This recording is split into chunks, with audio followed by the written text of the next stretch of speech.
नमस्कार दोस्तों, स्वागत है आपका सुनो दास्तान चैनल पर, जहां हम आपको बेहतरीन कहानियों और उपन्यासों का सार सरल और दिलचस्प अंदाज में सुनाते हैं। आज हम आपके लिए लेकर आए हैं एक ऐसी कहानी जो परिवार के रिश्तों की जटिलताओं और भावनाओं की गहराई को उजागर करती है।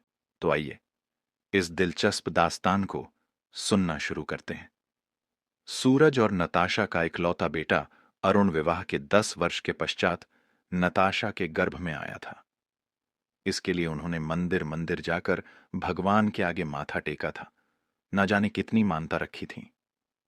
तब जाकर भगवान नींद से जागे और उन्हें माता पिता बनने का सौभाग्य प्राप्त हुआ। अपने सीमित साधनों में भी वह उसके लिए जितना कर सकते थे, उससे ज्यादा ही कर रहे थे। अरुण बड़े ही लाड़ प्यार से बड़ा हो रहा था। सूरज और नताशा उसे अच्छे स्कूल में पढ़ा रहे थे, अच्छे से अच्छे संस्कार भी दे रहे थे। अरुण धीरे धीरे बड़ा हो रहा था। वह भी अपने माता पिता पर जान छिड़कता था। स्कूल की पढ़ाई पूरी होने के बाद उसे बहुत ही अच्छे इंजीनियरिंग कॉलेज में प्रवेश भी मिल गया, जहां उसकी मुलाकात अर्पिता से हुई, जो उसी की क्लास में थी। अर्पिता को देखते ही अरुण के मन में प्यार की धीमी धीमी आवाजें आने लगीं कि यही तो है वह जिसके साथ अपना जीवन बिता सकता है। अरुण ने शीघ्र ही अर्पिता के साथ दोस्ती भी कर ली। अर्पिता को भी अरुण का साथ अच्छा लगने लगा और जल्दी ही उनकी दोस्ती प्यार में बदल गई। एक दिन अरुण ने कहा, अर्पिता मेरे घर चलोगी? तुम्हें मैं अपने मम्मी पापा से मिलवाना चाहता हूं। हाँ बिल्कुल चलूंगी अरुण। बोलो कब चलना है? चलो आज ही चलते हैं। हाँ ठीक है। अर्पिता अरुण के साथ उसके घर आई। वहां सूरज और नताशा से मिली। उसके बाद उसका उनके घर आना जाना शुरू हो गया। वह अक्सर आकर नताशा को काम में मदद कर देती, खुद ही चाय बनाकर ले आती और उसके साथ बैठकर मीठी मीठी बातें भी करती। नताशा को भी उसका यह अंदाज बहुत ही अच्छा लगता था। नताशा समझ तो गई थी कि यह प्यार का चक्कर है, लेकिन अपने मुंह से उन्होंने कभी कुछ नहीं पूछा। हमेशा अरुण की दोस्त के रूप में ही उससे मिलती रहीं। अरुण ने भी अभी घर पर अर्पिता के विषय में ज्यादा कुछ नहीं बताया था। उसका परिचय एक बहुत अच्छी दोस्त के रूप में ही करवाया था। वह अपनी नौकरी लगने का इंतजार कर रहा था। इंजीनियरिंग की पढ़ाई पूरी होते ही उसे एक कंपनी में नौकरी भी मिल गई। नौकरी मिलने के बाद अरुण सोचने लगा कि अब यही सही समय है विवाह करने के लिए। ऐसा सोचकर उसने एक दिन अपनी मां से पूछा, मां आपको अर्पिता कैसी लगती है? क्यों तू ऐसा क्यों पूछ रहा है? अच्छी लड़की है तो अच्छी ही लगेगी ना? नहीं मां, मेरा पूछने का मतलब है। क्या मतलब है अरुण? मतलब आपको बहू के रूप में कैसी लगती है? अरे मुझे बहू के रूप में कैसी लगती है, इस बात से ज्यादा महत्वपूर्ण है कि तुझे पत्नी के रूप में वह कैसी लगती है। तुझे अच्छी लगती है इसका मतलब मुझे भी अच्छी लगती है। तू बता तुझे पत्नी के रूप में। हाँ मां, हम दोनों प्यार करते हैं और अब शादी करना चाहते हैं। ठीक है अरुण, हम तो बहुत खुश हैं। हम तो पहले से ही जानते थे, बस इंतजार कर रहे थे कि तू कब बताएगा। कब अर्पिता को दुल्हन बनाकर अपने घर लाएगा और कब मेरा इंतजार पूरा होगा। अब हमें उसके मम्मी पापा से भी तो बात करनी पड़ेगी ना। ऐसा करते हैं, हम उन्हें खाने पर बुला लेते हैं। अपनी मां को इतना खुश देखकर अरुण फूला नहीं समा रहा था। वह सोच रहा था कि चलो, उसकी पहली मंजिल तो तय हो गई। मां खुश हैं तो पापा भी खामोशी से इस रिश्ते को स्वीकार कर लेंगे। तभी नताशा ने कहा, पता नहीं अरुण, अर्पिता ने उसके पापा मम्मी को बताया भी होगा या नहीं। मां जैसे आप मेरे बोले बिना ही सब जानती हैं, वैसे ही उसकी मम्मी को भी इस बात का अंदाजा है। आप लोगों की नजरों से भला कहाँ कुछ छिप सकता है। वैसे वह भी आज ही बात करने वाली है। उसके पापा मम्मी हाँ ही बोलेंगे। अर्पिता ने बताया है काफी सुलझे हुए इंसान हैं उसके पापा। उधर अर्पिता ने अपनी मम्मी से कहा, मम्मी मुझे आपको कुछ बताना है और पूछना भी है। अर्पिता की मम्मी शीला ने हंसते हुए कहा, अर्पिता, मुझे भी अरुण पसंद है और कुछ बताना है। मम्मी आपको कैसे पता? बेटा, माँ हूं तुम्हारी। तुम्हें क्या लगता है पिछले 2 सालों से तुम्हारे मन में जो खिचड़ी पक रही है, क्या मैं नहीं जानती? बेटा, मुझे तो तुम्हारे प्यार की भीनी भीनी खुशबू कब से आ गई थी। मैंने तुम्हें रोकना टोकना ठीक नहीं समझा, क्योंकि अरुण तो मुझे भी शुरू से ही बहुत पसंद है। बाकी अपनी मर्यादा तो तुम खुद भी जानती हो। इतना तुम पर मुझे विश्वास है। अर्पिता ने आई लव यू मम्मा कहते हुए शीला को अपने सीने से लगा लिया। फिर उसने चिंतित होते हुए पूछा, लेकिन मम्मी क्या पापा मान जाएंगे? उन्हें भी पता है बेटा, हमारी इस मामले में बात हो चुकी है। हम तो तुम्हारे मुंह से सुनने का इंतजार कर रहे थे। इतने में ही अर्पिता के पास अरुण की मां नताशा का फोन आया। अर्पिता ने फोन उठाया और कहा, हेलो आंटी। आंटी नहीं अर्पिता, अब तो तुम मां कह सकती हो। अर्पिता शर्मा गई और कहा, ठीक है मां। अर्पिता तुम्हारी मम्मी से बात कराओ बेटा। जी मां, देती हूं। शीला को फोन देते हुए अर्पिता ने कहा, मम्मा, अरुण की मां का फोन है। हेलो नताशा जी, कैसी हैं आप? जी मैं बिल्कुल ठीक हूं शीला जी। आज शाम का खाना हम साथ में करेंगे। मैंने आपको इसीलिए फोन किया है, क्या आप लोग आएंगे? अरे बिल्कुल नताशा जी, हम जरूर आएंगे। वैसे आपको भी अर्पिता ने बता तो दिया ही होगा ना? जी हां, आज ही उसने अपने मुंह से बताया है, लेकिन मैं तो पहले से जानती थी कि इन दोनों के बीच प्यार की खिचड़ी पक रही है। सुनकर नताशा हंस दी और कहा, चलिए फिर शाम को मिलते हैं। ठीक है, बाय। दोनों परिवारों ने मिलकर सब कुछ तय कर लिया और चट मंगनी पट से दोनों का ब्याह भी कर दिया। अर्पिता तो पहले से ही घर आती जाती थी। उसके व्यवहार को देखकर नताशा बहुत खुश थी। वह जानती थी कि उन्हें एक बहुत ही प्यारी बच्ची बहू के रूप में मिली है, जिसे वह हमेशा बेटी की तरह प्यार से रखेंगी। लेकिन जरूरी नहीं कि जैसा हम सोचते हैं सब कुछ वैसा ही हो। विवाह हुआ और विवाह के बाद सब कुछ बदल गया। अर्पिता एकदम अलग लग रही थी। जैसा वह पहले दिखाती थी वैसा अब उसके अंदर कुछ भी नहीं था। उसे तो केवल अपना पति अरुण ही इस घर में चाहिए था। नताशा और सूरज की मौजूदगी उसे हमेशा ही खलती रहती थी, जबकि वे दोनों उसके जीवन में कभी बाधक नहीं बनते थे।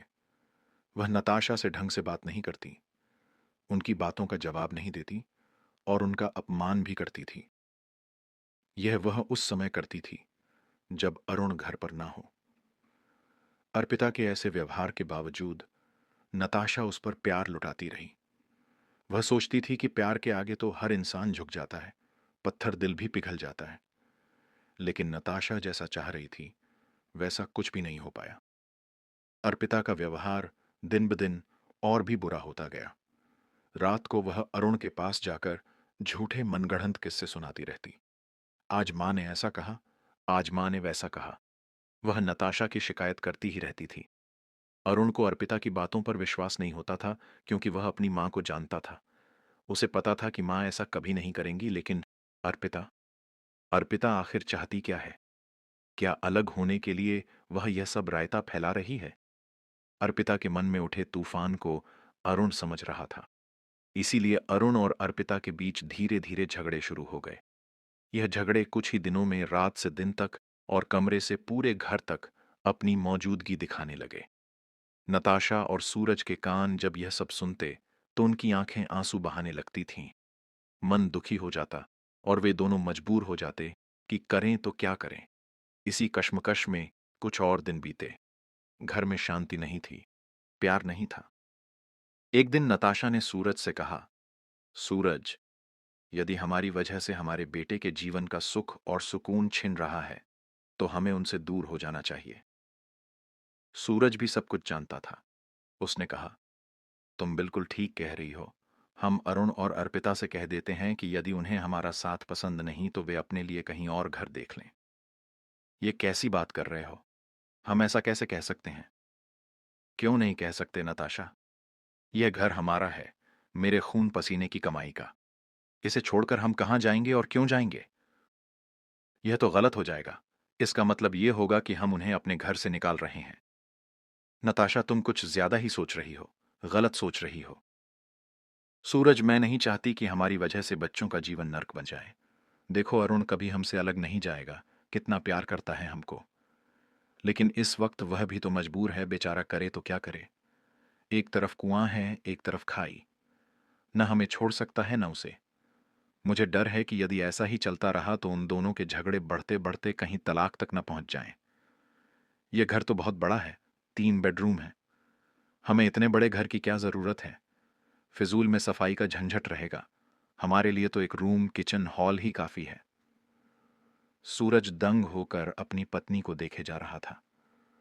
सोच रहा था कि एक मां का दिल कितना बड़ा और कितना त्याग से परिपूर्ण होता है। आखिरकार सूरज को नताशा के आगे झुकना पड़ा और उसका निर्णय मानना ही पड़ा। उन्होंने अरुण को बताए बिना अपने लिए मकान ढूंढना शुरू कर दिया। एक दिन सूरज और नताशा स्कूटर से घूमते हुए काफी दूर निकल आए, जहां वे कभी नहीं जाते थे। उस रास्ते पर एक वृद्धाश्रम था, जिस पर उसका नाम लिखा था, आसरा वृद्धाश्रम। सूरज के पांव अपने आप ही वहां पर ठहर गए। वे ध्यान से उसी तरफ देख रहे थे। उन्होंने कहा, नताशा चलो ना, अंदर चलकर देखते हैं। देखते हैं यहां क्या व्यवस्था है। नताशा ने कहा, यह तुम क्या सोच रहे हो? क्या अब हम वृद्धाश्रम में रहेंगे? चलकर देखो तो सही। सूरज की बात मानकर नताशा अंदर वृद्धाश्रम में आ गई। वहां उन्होंने देखा, एकदम साफ सफाई थी और कहीं से हंसने और बातें करने की आवाजें आ रही थीं। दोनों रिसेप्शन पर पहुंचे। वहां एक लड़की बैठी थी, जिसका नाम था दिव्या। सूरज और नताशा को देखते ही दिव्या खड़ी हो गई और कहा, आइए अंकल, आंटी। कुर्सी की ओर इशारा करते हुए उसने कहा, बैठिए। कुर्सी पर बैठते हुए सूरज ने पूछा, इतना हंसने और बातें करने की आवाज? अरे अंकल, हमारे यहाँ का माहौल बहुत ही खुशियों से भरा होता है। सब अपने दर्द को भूलने के लिए ही तो यहाँ आते हैं। घंटों बैठकर बातें करते रहते हैं। सुबह प्राणायाम करते हैं, फिर सब साथ में नाश्ता करते हैं। कुछ देर अपने कमरे में जाकर नित्य के सारे काम निपटाते हैं। दोपहर के खाने के बाद सब आराम करते हैं। शाम को साथ में घूमने जाते हैं। एक दूसरे का ख्याल भी रखते हैं। नताशा ने पूछा, इन्हें यहां रहने का दुख नहीं होता? नहीं आंटी, दुख से भागकर ही तो ये यहां आते हैं, अपना अकेलापन दूर करने, अपना तनाव दूर करने। कुछ लोग परेशान होकर यहां आए हैं, लेकिन कुछ खुशी से आए हैं। खुशी से? नताशा ने प्रश्न किया। हाँ आंटी, उनके बच्चे विदेशों में जाकर बस गए हैं। इन्हें अपने साथ ले जाना चाहते हैं, पर ये लोग जाना नहीं चाहते। बच्चे उन्हें अकेले रहने देना नहीं चाहते, इसलिए यहां आ गए हैं। उनके बच्चे हमेशा यहाँ पैसे भेजते रहते हैं, सिर्फ अपने माता पिता के लिए ही नहीं, अपितु जो सक्षम हैं वे लोग ज्यादा धनराशि देकर हमारे वृद्धाश्रम की सहायता भी करते हैं। लेकिन हाँ, कुछ ऐसे भी हैं जो सताए हुए हैं, कुछ ऐसे भी हैं जो भगाए गए हैं। अपना मकान पुत्र मोह में उनके नाम करने वाले बदकिस्मत भी यहाँ हैं। कहते हुए दिव्या थोड़ी भावुक हो गई। अपने आप को संभालते हुए उसने कहा, बोलिए अंकल, मैं आप लोगों के लिए क्या कर सकती हूं? नहीं नहीं बेटा, हम तो इधर से गुजर रहे थे तो बस यूं ही देखने आ गए। ठीक है, अब हम चलते हैं, नताशा ने कहा। ठीक है आंटी, यदि भविष्य में कभी भी हमारे लायक कोई काम हो तो जरूर कहिएगा। ठीक है बेटा, तुमसे मिलकर बहुत अच्छा लगा। बाहर निकलते ही सूरज ने कहा, नताशा, एक रूम किचन के छोटे से घर में अकेले रहने से अच्छा है यहां हम अपनी उम्र के लोगों के साथ रहें। क्या कहती हो तुम? मुझे भी वहां काफी सकारात्मकता लग रही थी। सब कुछ अच्छा लग रहा था। मुझे लगता है तुम सही सोच रहे हो। वृद्धाश्रम की हंसी खुशी के माहौल को देखकर नताशा खुश थी। यह देखकर सूरज ने पूछा, क्या कहती हो नताशा, तो छोड़ दें उस घर को? हां, लेकिन अरुण नहीं मानेगा। उसके लिए हमारा यह फैसला बहुत ही दुखदाई होगा। मैं उसके सामने यह कभी नहीं कह पाऊंगी, नताशा ने दुखी होते हुए कहा। मैं जानता हूं नताशा, जब वह टूर पर जाएगा तब हम शिफ्ट होंगे, और जब वह हमसे मिलने आएगा तब मैं उसे समझाऊंगा कि इसी में हम सबकी भलाई है। हां, तुम ठीक कह रहे हो, इसी में हम सबकी भलाई है।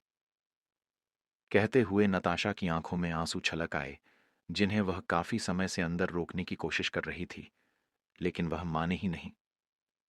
सूरज ने उसके आंसू पोंछते हुए कहा, रो मत नताशा, शायद हमारे भाग्य में यही लिखा है। इसमें किसी का कोई दोष नहीं है। मैं तो हर वक्त घर पर ही था। मैं सब जानता हूं तुमने कितनी कोशिश की है।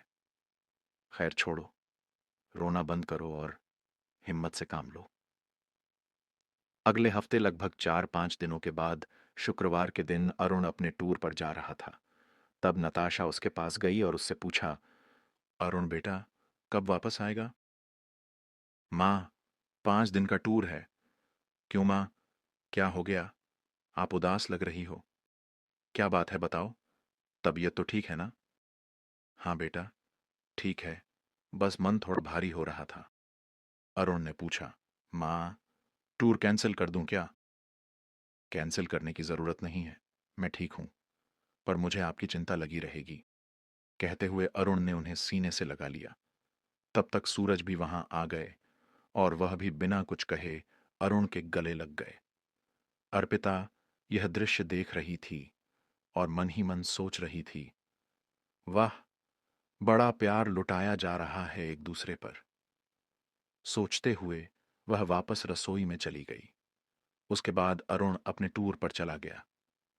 नताशा ने अरुण के जाने के बाद 2 सूटकेस निकाले और दोनों के कपड़े और कुछ जरूरी सामान रखना शुरू कर दिया।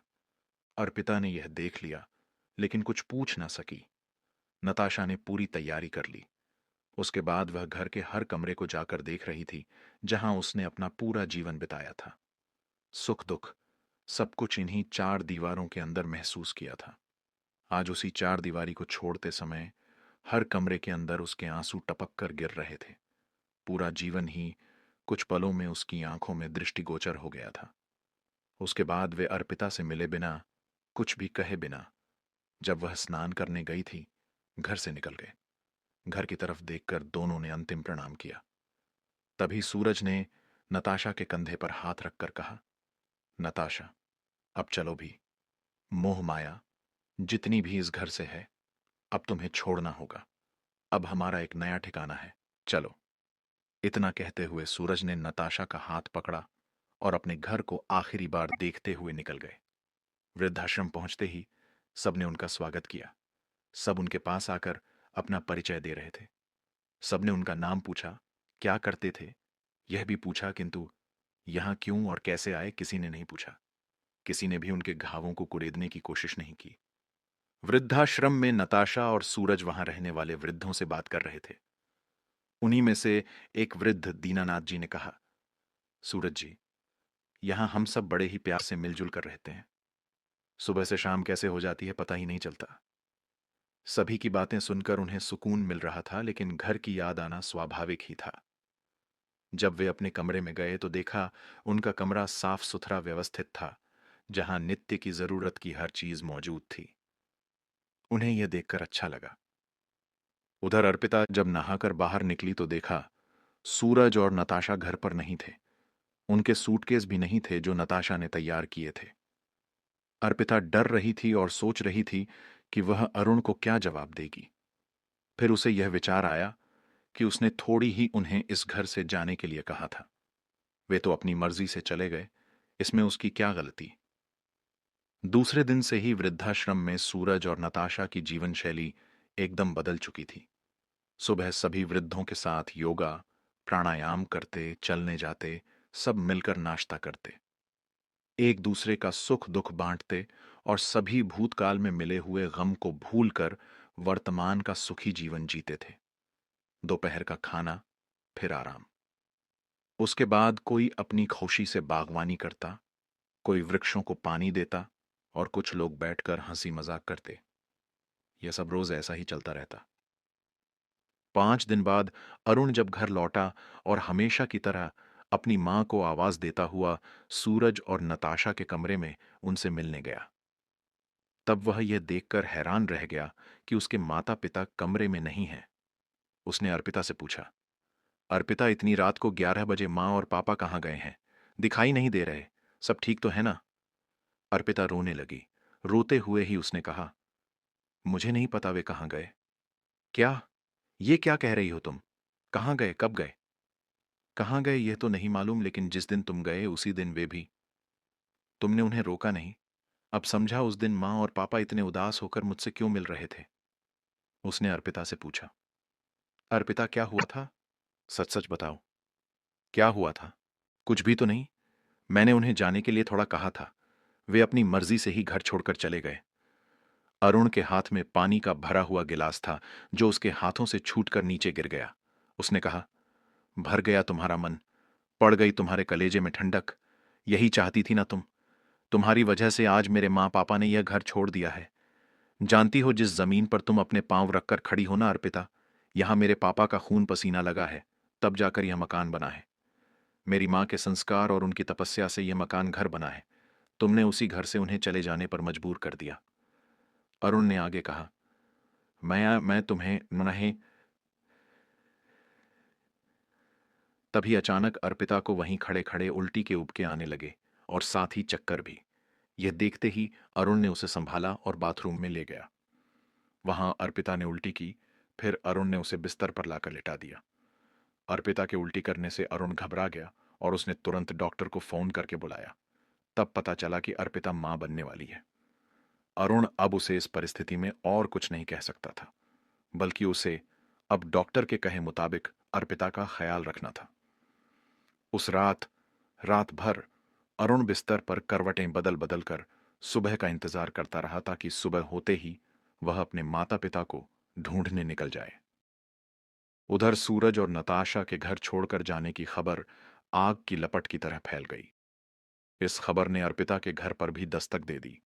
अर्पिता के माता पिता अपनी बेटी की इस हरकत से शर्मिंदा थे। वे उससे नाराज थे। तभी उसके पापा का फोन आया। हेलो अर्पिता। हेलो पापा। अर्पिता, तुमने ये क्या कर डाला? मुझे तुमसे ये उम्मीद नहीं थी। तभी उसकी मम्मी ने फोन लेते हुए कहा, तुम्हें अपनी बेटी कहने में भी हमें शर्म आ रही है। धिक्कार है तुम पर। तुम्हें ऐसे संस्कार तो नहीं दिए थे हमने। तूने कहां से भर लिया अपने मन में इतना जहर कि परिवार ही तोड़ डाला। छी। कहते हुए उन्होंने फोन काट दिया। अर्पिता रोने के सिवाय कर भी क्या सकती थी। दूसरे दिन सुबह होते ही अरुण ने सारे रिश्तेदारों से फोन करके अपने माँ पापा के बारे में पूछा। कहीं से कुछ भी पता नहीं चलने के बाद उसने शहर के वृद्धाश्रमों की तरफ रुख किया। 2-3 वृद्धाश्रम देखने के बाद वह आसरा वृद्धाश्रम पहुंचा। अनुमति लेने के बाद वह उस बगीचे में पहुंचा जहां उसके माँ पापा टहल रहे थे। वहां सूरज और नताशा को देखकर वह दौड़कर उनके पास गया और नताशा के गले लगकर रोने लगा। रोते हुए उसने कहा, माँ पापा घर चलो। ये क्या किया आप लोगों ने? वह घर आपका है। मैं भी तो आपका ही हूं। आप मुझे छोड़कर कैसे यहां रह सकते हो? नहीं बेटा, तुम्हें छोड़ा कहां है। तुम तो हर वक्त हमारे दिल के करीब ही रहते हो। तुम्हारे सिवाय हमारा इस दुनिया में है ही कौन? अपनी आंखों से आंसू पोंछते हुए नताशा ने कहा। सूरज ने कहा, बेटा, हम सभी की भलाई इसी में है और हम दोनों यहां बहुत खुश हैं। कोई दुख तकलीफ कुछ भी नहीं है। वहां अर्पिता भी खुश होगी, सुकून के साथ रह सकेगी। नहीं पापा, मैं कुछ नहीं जानता। आपको मेरे साथ अभी इसी वक्त घर चलना पड़ेगा। नहीं अरुण, अब हम वापस नहीं लौटेंगे। तुम जाओ। आते रहना, मिलते रहना और खुश रहना। अर्पिता को भी खुश रखना। शायद भगवान को यही मंजूर था और भाग्य में भी यही लिखा था। अरुण ने बहुत समझाया। उसके बहुत जिद करने पर सूरज के मुंह से अंततः निकल ही गया, बेटा, मैं नताशा का दिन रात होता हुआ अपमान नहीं देख सकता। उसने बहुत कोशिश की किंतु सब कुछ ठीक नहीं कर पाई। वह हार गई अरुण। कहते हुए सूरज की आंखों से भी पानी बह निकला। अरुण उदास होकर खाली हाथ घर लौट गया। अर्पिता के ऊपर उसे बहुत गुस्सा था, लेकिन उसके गर्भवती होने के कारण वह उसे कुछ भी न कह सका। अर्पिता को वह बहुत ज्यादा प्यार करता था, लेकिन उसकी इस हरकत ने अरुण का दिल तोड़ दिया था। अब उसके दिल में अर्पिता के लिए ना ही वह सम्मान था और ना ही उतना प्यार। यदि कुछ था तो वह था समझौता, ताकि उनकी आने वाली संतान को माता पिता दोनों का प्यार मिल सके। धीरे धीरे समय व्यतीत होने लगा। अरुण अपने माता पिता से मिलने हर दूसरे दिन वृद्धाश्रम जाता रहा। हमेशा कुछ न कुछ लेकर वह वहां पहुंच ही जाता था। अर्पिता की प्रेगनेंसी के दौरान तबीयत खराब रहने लगी। उसकी देखभाल करने के लिए अब घर में किसी का होना बहुत जरूरी था। अरुण को हमेशा शहर से बाहर टूर पर जाना होता था। एक दिन अर्पिता ने अपनी मम्मी को फोन लगाया। Hello mummy. हेलो, हाँ बोलो अर्पिता। मम्मी, डॉक्टर ने कहा है मुझे ज्यादा से ज्यादा आराम करना चाहिए। क्या आप? नहीं अर्पिता, यहां तुम्हारी भाभी निधि भी तो प्रेग्नेंट है। मैं उसे छोड़कर कैसे आ सकती हूँ? इस समय मेरा उसके पास रहना बहुत जरूरी है। वैसे भी यदि मैं वहां आ गई तो उसका मतलब तो यही होगा ना कि तुम्हारी इतनी बड़ी डी ही गलती के बाद भी मैं तुम्हारा साथ दे रही हूं। तुम नताशा जी को वापस क्यों नहीं बुला लेती? अब समझ आ रहा है तुम्हें? बर्थडे बुजुर्गों का साथ कितना मीठा और कितना जरूरी होता है। काश तुमने उनके साथ अच्छा व्यवहार किया होता तो आज तुम्हें मुझे इस तरह नहीं बुलाना पीडीडीडेचता। यह अर्पिता के मुंह पर प्रदिधा ऐसा तमाचा था जिसका घाव उसे अंदर तक छलनी कर गया। वह कितनी अच्छी हैं, मैं जानती हूं। तुमने तो अरुण का भी दिल तोड़ दिया और उसे उसके ही माँ बाप से अलग कर दिया। अब भी तुम्हारे दिल में परिवर्तन आया हो। यदि तुम अपने किए पर शर्मिंदा हो तो जाओ और माफी मांगकर अपने सास ससुर को वापस लेकर आओ। मैं यदि वहां आऊंगी तो इसका मतलब यह होगा कि मैंने अपनी बेटी के कारण ऐसे समय में बहू को अकेला छोड़ दिया। मैं नहीं आ पाऊंगी अर्पिता। पर मम्मा, वह कुछ और बोले इससे पहले शीला ने फोन काट दिया। अर्पिता की आंखों में अपनी मां का ऐसा जवाब सुनकर आंसू आ गए, क्योंकि उसने कभी भी ऐसी तो कल्पना ही नहीं की थी। आज उसे नताशा बहुत याद आ रही थी। कितना ख्याल रखती थी वह उसका। आज अर्पिता को अपनी गलती का एहसास होने के साथ ही साथ बड़े डिधे बुजुर्गों की घर में उपस्थिति की अहमियत भी पता चल रही थी। उधर नताशा और सूरज अपने मित्र मंडल के साथ बहुत खुश थे। धीरे धीरे उन्हें अपने घर की याद आना कम होते जा रहा था। अरुण शाम को ऑफिस से आया, तब उसने अर्पिता से पूछा, अर्पिता तुम्हारी मम्मी को फोन किया क्या? कब आ रही हैं वह? अर्पिता का चेहरा उतर गया। क्या हुआ अर्पिता? बोलती क्यों नहीं? अरुण, भाभी भी प्रेग्नेंट है ना, इसलिए मम्मी नहीं आ पाएंगी। उन्होंने कहा ऐसे समय में उनका वहां रहना बहुत जरूरी है। और क्या? और क्या कहा उन्होंने? उन्होंने कहा नताशा जी से माफी मांगकर उन्हें वापस लेकर आओ। जो गलती कर चुकी हो उसे सुधारो। अरुण ने कहा, वाह वाह वाह वाह, आज मेरी मां की जरूरत आन पड़ी है। अपने स्वार्थ के लिए ही ना अर्पिता? स्वार्थ पूर्ति होने के बाद फिर क्या करोगी? फिर उन्हें मजबूर कर दोगी कि वह उनका ही यह घर छोड़कर चली जाएं। अरुण प्लीज, प्लीज मुझे माफ कर दो। मुझसे बहुत बड़ी गलती हो गई है, लेकिन अब मैं पछता रही हूं। लेकिन अर्पिता, किस मुंह से मैं माँ पापा को लेने जाऊं? यह कहकर कि अर्पिता प्रेग्नेंट है और हमें आपकी जरूरत है। यह मुझसे नहीं होगा अर्पिता। मैंने तो सोचा था हमारा छोटा सा परिवार है, सुख शांति से रहेंगे, लेकिन तुमसे वह हो न पाया। इतना कहकर अरुण शांत होकर बैठ गया और कुछ सोचने लगा।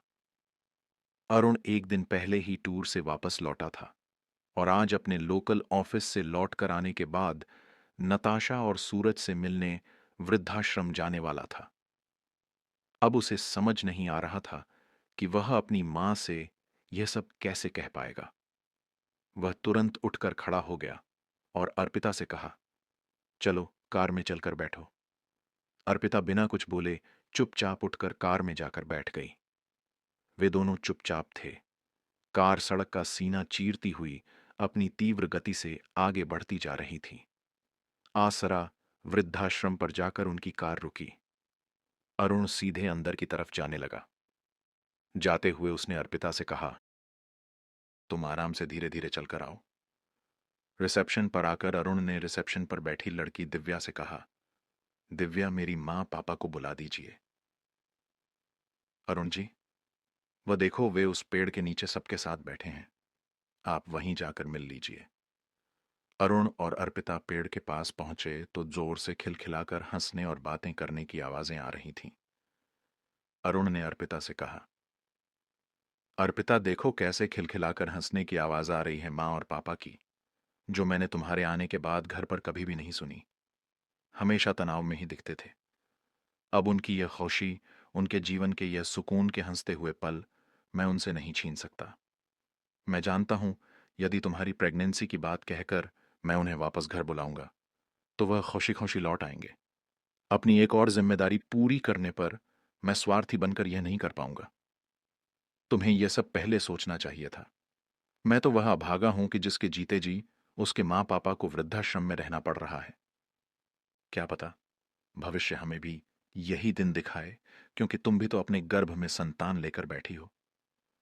मां बनने की तुम्हारी यह ख्वाहिशी देखकर मुझे यह एहसास हो रहा है कि जब मैं मां के गर्भ में रहा होऊंगा तब मां भी कितनी खामोश रही होंगी।